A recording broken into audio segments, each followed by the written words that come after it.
Welcome to Control Theory, Lesson 4. Today we'll learn about plant modeling and apply it to a real example, the RC circuit. What is plant modeling? It's a mathematical description of the cause-effect relationship between signals in a system. We define how the input affects the output. This mathematical model allows us to design controllers and predict system behavior. Let's look at our RC circuit. We have a current source providing input current I, a resistor R, and a capacitor C in parallel. The output is the voltage V across the capacitor.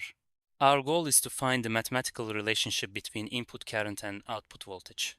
In control engineering, we use standard notation.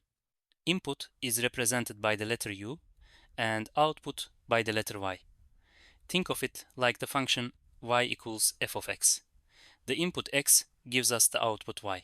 Here, our input U is the current I, and our output Y is the voltage V. The input current splits into two branches, I1 through the resistor and I2 through the capacitor. For the resistor branch, we use Ohm's law. The current I1 equals voltage divided by resistance. Since the voltage across the resistor is V, we get I1 equals V over R. For the capacitor branch, we start with the charge equation, Q equals C times V.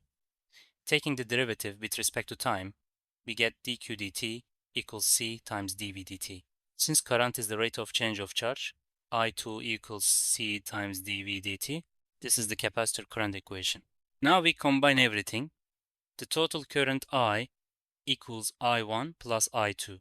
Substituting our expressions, I equals V over R plus C times dV over dt. Using our standard notation with U for input and Y for output, we get U equals Y over R plus C times dy over dt. This is our plant model. We've successfully modeled our RC circuit plant. The differential equation relates input current to output voltage. In the next lesson, we'll explore more complex systems and block diagrams. See you then.